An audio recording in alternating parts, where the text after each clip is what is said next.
Coming up today on Locked On Texas Tech, the monkey is finally off the Red Raiders' back as they get a win over Tarleton State Saturday night. We get into game MVPs, and is Joey McGuire dousing or fanning the QB flame? Next on Locked On Texas Tech.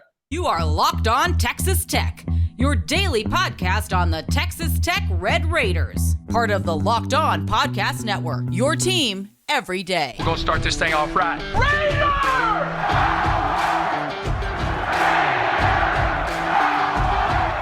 Everything runs through Lubbock. Great to be with you again on Locked On Texas Tech on the Locked On Podcast Network. And thanks to those making us their first listen on YouTube or anywhere you get podcasts. Today's episode brought to you by FanDuel Sportsbook, the official sportsbook of Locked On. Make every moment more. Right now, as a new customer, you can bet $5 and get $200 back in bonus bets guaranteed at FanDuel.com/Locked On. He's the only Chris Level. I'm Casey Cowan. Chris, you see it right there on the screen. The monkey is off our backs. We have broken on through to the other side of the win-loss column as expected. 41-3 over Tarleton State. Pretty clean game. I think mostly good luck from a health standpoint. And at the end of the day, you get your first win in front of a sold-out crowd. Was a great environment and a lot of fun as far as that goes, Chris. And you do what you need to do in taking care of business and getting past the Texans. Yeah, I don't know about you, but I was pleasantly surprised at what a great atmosphere it was. These types of games, these are some of the games that, some of the times late arriving or you'd lost the week before, and so you're just not sure what to expect. And I mean, it wasn't the Oregon atmosphere, but there weren't many seats at all. No. That weren't filled, and it just makes for it's awesome. And I don't know if that's Joey or who all's responsible for just kind of creating the interest here, but the Tech fan base is to be applauded.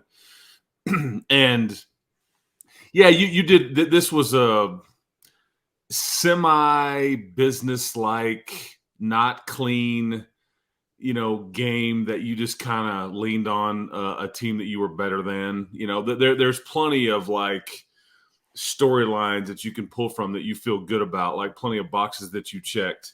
Miles Cole with a couple of sacks, your 3 takeaways, and you scored on defense. You didn't have any turnovers on offense until the Morton interception fairly late in the game. Your traditional running game, which is we heard this a lot last week. It's like, when are they going to run it more the traditional way? Well, you got that going. You threw it to the tight end and Mason Tharp, which is I know what people had wanted, and he caught a touchdown. And I thought it's a pretty good Tarleton State offense, but I just thought you were you didn't really give them much at all, and you win like you're supposed to, and these are these games where you really can't win because this is what you're supposed to do. But now your season starts. We'll talk about that all week. But now while you came to the party, now the main event is happening, and so but you salute the non-conference, and you finished up 1-2, but yeah, you did what you were supposed to on Saturday for sure. Yeah, battered and bruised, saluting the non-conference. Yeah. Thanks for just about nothing, guys. Actually joking, because as I said last week, if you are not a better team as a result of the 2 fist fights you were in the first 2 weeks, then you got problems on the staff, you got problems on the roster, you got problems everywhere if you can't do something with your experience through the first 2 weeks of the season. And yeah, I don't know what you get out of Saturday night other than a win, but maybe you'll take something away from that. I was shocked by the fan turnout. I just hate that that's the game they give you guys, give me as a ticket buying fan as well. So well done on you. Poorly done on the schedule maker's part. These games should die a quick death and never bubble back to the surface. FCS matchups should be banished. You know my platform. And 2024, I bring to you no more FCS games. Anyway, was thrilled with the fan turnout, Chris. And I really was shocked. I figured the saddlebag sections would be seeing plenty of concrete. But for whatever reason, yeah, they turned out. And apparently we're going to again next time we're back in the LBK in a couple of weeks because you got another sold-out ball game on tap. We will have plenty of time to focus on the Mountaineers. But as for Saturday night, Chris, you're down there as close as anyone on the sideline. Do you think Texas Tech was able to take some football things away from this, or was it just a guys get through this through the fourth quarter, win the game, don't screw it up, and let's move on? Because I know every time you get a rep, good Lord, it's got to be valuable. It's just like a practice or a spring game or a scrimmage. So it's up to you to get the work. But what was the vibe down there, and how hard were they coaching them in the third and fourth quarters, and what type of strain did you see from the Red Raiders? One of the things we talked about, like coaches, to your point, the fans kind of like, this isn't near as fun, it's not as rewarding and all that, but coaches do like these types of games, and here was why. You got, I think, Cowan, you may have gotten 6 to 7 true freshmen in the game on defense. I don't know if you're willing to do that, maybe this Saturday or going forward here. As I said on Friday, if there's anything interesting about this game, it's bad news for the Red Raiders. And we've seen interesting before with some others that have come to town and made it a little tighter. So I'm glad that they were able to handle business in the way that they did and made it look like it should have looked like, to the tune of you opening up as a road favorite, looking ahead to Morgantown, West Virginia. We'll get to that, obviously, as the week rolls on. But, Chris, let's get to some of those frontline individuals. You're mentioning some of the guys on the back end of the roster that got some time, and we'll have to wait and see how often, I guess, we see them in some weeks moving forward now in Big 12 play. But we're going to see Taj Brooks again. We're going to see Malik Dunlap again. Those are two popular candidates for a game MVP. Taj goes 158 on 19 attempts, over 8 yards per touch. Malik Dunlap, of course, has the 2 picks. One of those a pick 6. You also had Rabbit, who got a pick. You mentioned Miles Cole with a couple of sacks. So some guys standing out on this list. Who am I missing, or who you liking out of who I've mentioned, Chris? Who do you think was really turning the wheel for Tech? First, today's episode brought to you by Betterhelp. And I know all of our lives are filled with uncertainty, which path to take, or just how to get down the road in general. And the answers aren't always clear, but there is something that could be of aid. Whether it involves your relationships, your career, or anything else, talking through it with BetterHelp can help you stay connected to what you really want while you navigate the course of your life, giving you the chance to approach every day with confidence and enthusiasm. Therapy isn't just for those who have been through major trauma. It's actually for anybody looking to be the best version of themselves. And with BetterHelp, it's entirely online and designed to be convenient and flexible to suit your specific schedule. So visit betterhelp.com/lockedoncollege today. That's betterhelp.com/lockedoncollege to get 10% off your first month.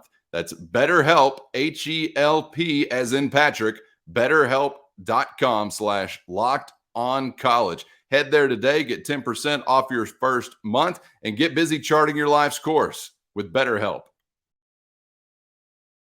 Who am I missing, or who you liking out of who I've mentioned, Chris? Who do you think was really turning the wheel for Tech?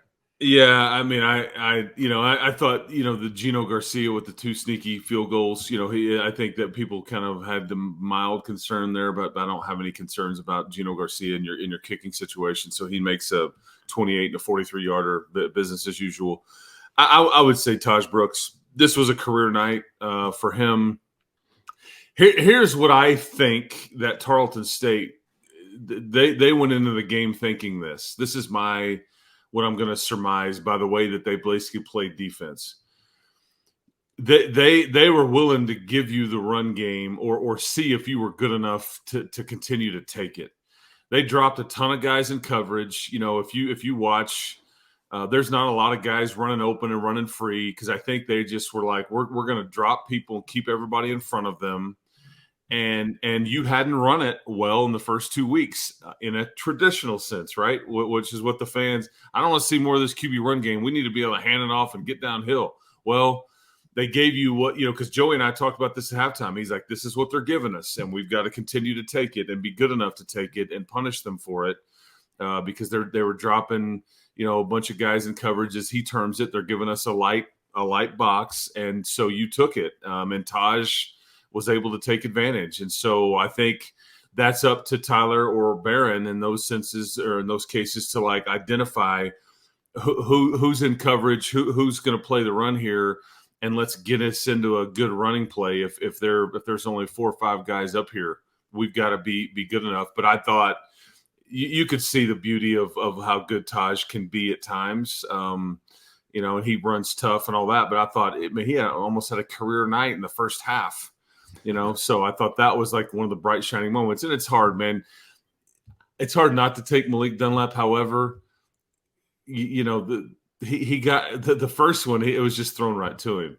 It was like, you got to catch it. All right. You do. And he ran up a clean sideline. But to be fair, I thought Taj's night was a little more tough than Malik's. But hey, man, credit for being a ball magnet, man. You know what? Exactly. And I'm still sitting here thinking about the 3 picks that Malik Dunlap has gotten in the last 2 weeks. The dude has been finding the ball, and you may look in a box score for the third one and not find it, but we know in our hearts what really went down.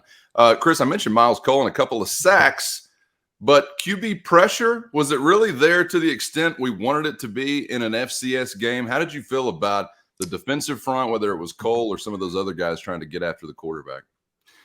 Honestly, no. I thought you, I'm trying to make sure you allowed 145 yards on the ground and about 200, but I didn't feel like you played the run as well at times. And I didn't feel like that there was just a ton of pressure until late in the game. And you could just tell Tarleton kind of started to wear down a bit. Yeah.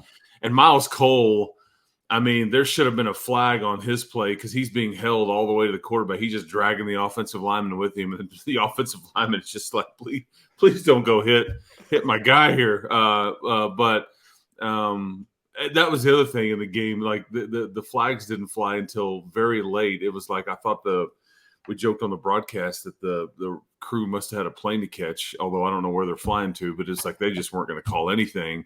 Then late in the game, it's like they all start flying, but they didn't call holding on Miles Cole's sack. But I think that, I don't want to forget to keep mentioning that you're missing Isaac Smith. Yeah. You were missing Joseph Adedire. You're missing Duda Banks.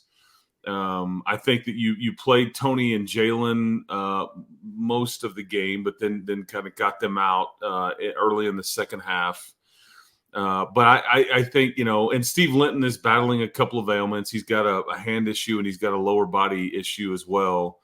And he almost gets there a lot. But, obviously that is you need a bit more than that because he is twitchy and all those things. It just hasn't shown up in the stat sheet yet. But I do feel like that at some point that's coming. Miles Cole just decided, you know what, bull rush. I'm just taking you with me, man. And he just ran over the guy twice. Fun to watch because I went out there with a coin toss, and I was looking at their right tackle. He was number 54. He was one of their captains, and I can't remember who the other Tarleton captain was. And Miles Cole was a captain. And I'm watching this right tackle who's 6'2" look up at Miles Cole and shake his hand and be like, and I'm thinking like, this is FCS. Right. This is what, and I'm sure that this guy's like, I'm never played against a dude this big. And then, those two would happen to match up late in the game. And that's who was part of the sack party right there as Miles Cole came along that right side there. So anyway. Hey, remember me from the coin toss? Just we're all coin toss buddies, right? Taking it easy. Take it easy. Yeah, right. I've had another handshake instead of killing my quarterback. And I believe, if I'm not mistaken, I had the chance to meet Miles Cole's grandmother. Okay. And let me tell you, grandma's wingspan, almost as impressive as Miles. I'm just going to throw that out there. That's my scouting report. Great genes in that family. Chris, I do wonder, though, flip to the other side, stick to the trenches. Again, we're taking this in an FCS context. Offensive line performance. We're talking about a career day for the running backs, so some things have to be going well. But what did you make of the offensive push in the trenches for the Red Raiders against Tarleton? Well, you obviously get credit for your ability to run the football. I think, but I don't know, and again, I think part of it was the decision that Tarleton made I'm not in their meeting room. I don't know what their game plan was. That's just the way the way it looked. And, that's what we always talk about what's the identity of Zach's offense or this offense, or whatever. It's the ability to be good enough in all aspects to where you can take what the defense gives you, because they can't take away everything, and you need to be good enough. And so it just so happened that they were saying, hey, man, we don't think you can run it, or you haven't done it yet this year. So we're going to stick with this, and we're going to not let you take the top off and go over the top. So I thought from a run blocking standpoint, they were good. But, I still think you need to be better. Here's what I would say on offense in general. And I know we're about to get into quarterback play and all that stuff, and it kind of is, morphs into the same conversation. Without mentioning quarterbacks here, because we'll talk about them in a second, I still am concerned about your juice at the skill positions on offense. I think that we didn't talk about this much, but last week versus Oregon, yards after catch, I think they were 313 to 92 in favor of Oregon. Yikes. Which is, and again, Troy Franklin was a big part of the one play, a big chunk play, but then it just goes to show you how much juice they had once they caught it and what they're doing with it. This week, it was 88 to 72 in favor of Tarleton. Your only juice after the catch is Jordan Brown, who had 41 of those yards, and I think the bulk of those came on a play. I think it was in the second quarter from Shuck to hit Jordan Brown, and he kind of got up the field a little bit and kind of flipped the field for you.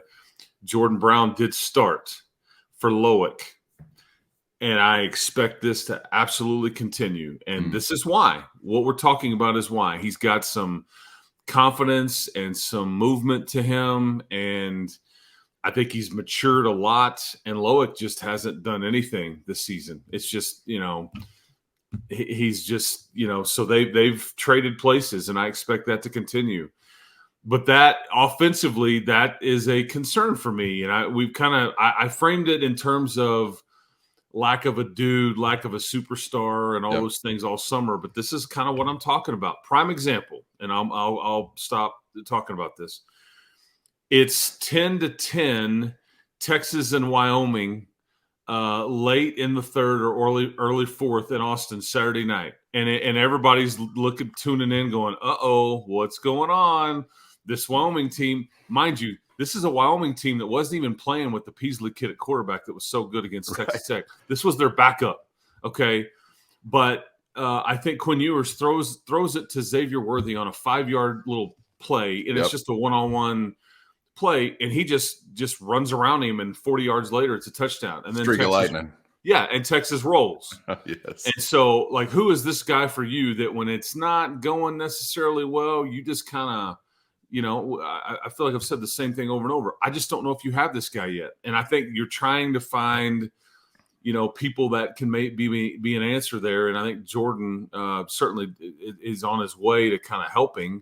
But anyway, that's a big takeaway to me, because you look it up and there's just not a lot of separation. I'm even talking to Dylan Cantrell on the sideline the other night, and Dylan, who was an NFL guy, and we were talking about, think about this, Cal, when Dylan was playing and Zach was the coordinator, these were your receivers: Batson, Jakeem, Vasher, Wesley, Cantrell, in that little sweet spot. All those guys are NFL guys. They all got a cup of coffee in the NFL.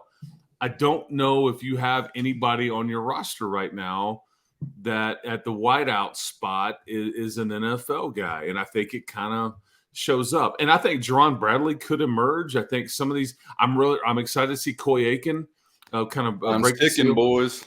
That's right. It's ticking. Yeah, that's right. So anyways, sorry for rambling, but I just that was one of the things that stuck out to me. You're going to have to continue to bring it up, I think, week after week, and you'll probably say, I know I mentioned this before, but unless it changes, it's going to be something that continues to plague Texas Tech, because it makes you have a longer extended drive. It forces you to have to avoid your own self-inflicted wounds, mistakes, penalties, turnovers, whatever. You need a home run hitter. And against Tarleton, Chris, in the passing game, chunk plays, which in this instance only considered to be over 15 yards. You only had 5 of those. 3 of those 5, 15 exactly. So you had 2. You had the 46er to Brown that you already mentioned, and you had Tyler Shuck and Mason Tharp hooking up for 28. I mean, big plays were non-existent outside of a couple of instances. And unfortunately, that's been the theme offensively so far this season. Let's get to specifically the guys that obviously are involved in this. And I don't want to ask you necessarily, Chris, do you think Morton should start? Because we kind of covered that conversation a week ago or 2 weeks ago, and I don't think anything in an FCS setting is really going to change my mind. I doubt it would change yours either.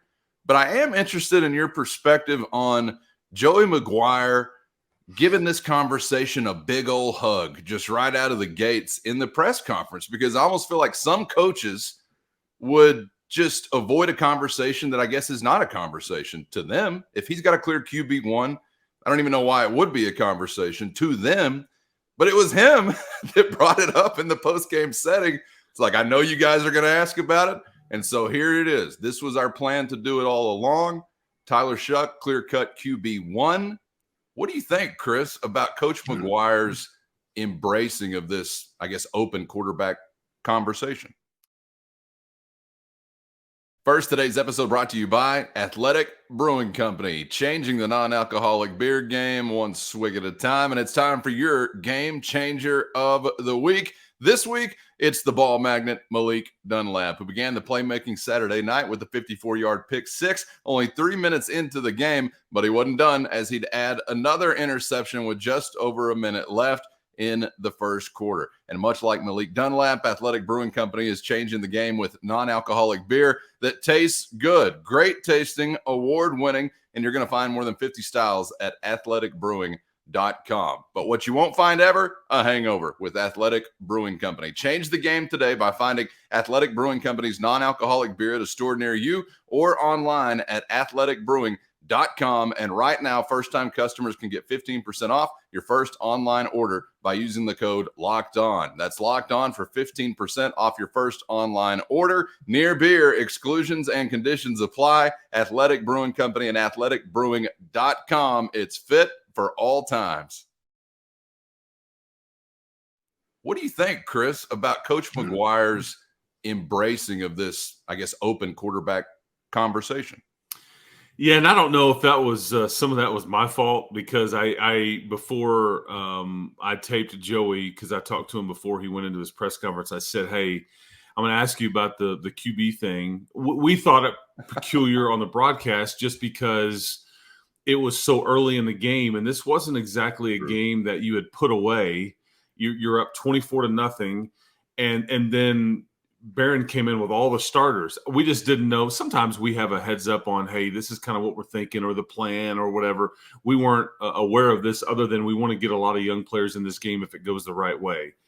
But it was early on in the third quarter, and all the first teamers on offense were still in there. And so I said to him, he was he's like, hey man, that's just, we're trying to get him reps, keep him engaged. Because I'll be honest, part of me thought a bit more of it in that Tyler didn't look particularly great. I thought Miles Price had a couple of key drops for Shuck, but then I thought there was just a lot of inaccuracy by Tyler. And I just thought you were it just wasn't popping. I thought he had a couple of good throws too. I mean, the throw to Tharp, he had the throw to Jordan Brown that we talked about. He had he ran the touchdown in. He wasn't terrible, but he wasn't. This is what I've seen in scrimmages and in the first couple of weeks with him. And I know that they were playing coverage and all those things, but he was missing guys really high or whatever. And then I'm thinking, is he so worried about not committing a turnover? And so then without us knowing the plan, and Morton comes in and the crowd goes nuts. Yep. And then Morton promptly goes 3 and out, or 3 and field goal attempt, didn't do anything with rapid interception. So, but I thought Barron looked good too at times. I thought his interception was not, clearly some miscommunication there. Is he throws into double coverage, and Lubbock has no intention of ever turning around. He's like run blocking. So somebody missed a signal there. We got our wires crossed somewhere there. Yeah, I mean he's like. like 20 yards down the field, and he's like blocking the guy. I mean, he was never going to turn around. It didn't look like it, but there's two DBs over there as well. So this is going to be a thing, and unless you just start rattling them off, and and I'll be honest, after watching it Saturday, I would say your quarterback position, and this goes for both of them, need to be better. If you want to get to where you want to go. That's just being real. Because I thought there was a couple of easy throws for both of them on like kind of bubble screens, wide receiver screens that were off. A couple of almost interceptions that didn't happen, and just some inaccuracy. And I know people love Barron, and he kind of this is the fan favorite right now by according to most. But I mean, Joey made it perfectly clear. Oh yeah. That Tyler Shuck is our starter, and this is what's happening. We will see. And again, if you go up there to Morgantown and you're just stuck in mud and you can't get it going for whatever reason, I mean, they'll potentially push a button. Whether it's next week or 6 weeks from now, I don't know, because you've got to figure out ways to win. And the offense needs to move, and the quarterback needs to be a big part of that. So I don't know what else we say about it to this point, but it was certainly interesting. I did a big takeaway for a lot of people from that game Saturday. Well, and just again, the thought that he would willingly kind of dive into it, and I'm not blaming you, Chris. No way am I blaming you. I think I almost, and I put it on his mind, maybe, or well, something. I always try to say, "Hey, Coach, just before we start, I'm going to ask," because last week it was like, "I'm going to ask you about the go for two and then the decision of fourth down," just so he's not taken off guard. I just think that's with my role on the Texas Tech Sports Network, I don't want to like blindside him and all that. Gotcha. And he's always been like, "Sure, man, let's go." Yeah. But when I said something about the quarterback, he's like, "Okay," and so. Anyway, I just, he made a good point though, because nobody's going to ask about all the other backups that come in there for all the starters. Well, that's what I was going to say up in my section. And, I'm out there with all the psychopaths in 102. And after Morton comes in and, does what he does and gets very quickly off of the field, everybody's pulling out their roster. Okay, who's the third guy? Let's begin a chant for, is it Strong? Where's Jackson Tyner? Who do we need to love next? Let's pull the plug again. Oh, man. It is wild, though, that he is openly embracing the conversation to me, because I think it just continues to leave the door open for everyone else to be like, oh. And what does that put in the back of your mind if you're Tyler Shuck or Barron Morton or whoever might be in those shoes? I would not go that route. I'm going to be more downplaying, under-promising and over-delivering type of thing, but that is not Joey McGuire's approach. He's not afraid of any conversation, afraid of any microphone, and we'll see how it works out for him. But that is not the, Parcells press conference playbook that he's taking a page out of there necessarily. So it's interesting to me that he goes that route. And he told them this week holds. And he told them during the week, this is what our intent was. And I think the way he phrased this is why Joey is such a player's coach. And he said this in the postgame, but and he said it to me as well. We will find out a lot about how much you love you, because this is him talking to his team. We will find out a lot about how much you love your teammates if you're a starter on this team, by how well you play and all those things to get this game, to a position where some of these younger kids can get in here. Well, thank God we got this one out of the way. That week is over with. No more FCS games that I know of on the schedule this season. So it's football from here on out. And now we begin this week to turn our attention toward the Duchendorf Cup. The battle for John Denver's soul is upon us. Joey McGuire and company visiting with the media, visiting with the public a little bit later on today. So we'll have plenty tomorrow on that as we get ready for Neil Brown and the Mountaineers, Chris, coming off of a backyard brawl win. So there's a little heat in Morgantown as the Red Raiders make the trip, man. Looking forward to it. It is Big 12 opening week for Texas Tech, man. Thanks for the time, and we'll do it again tomorrow. Absolutely, man. Looking forward to it. Keep hope alive. Conference play is here, folks.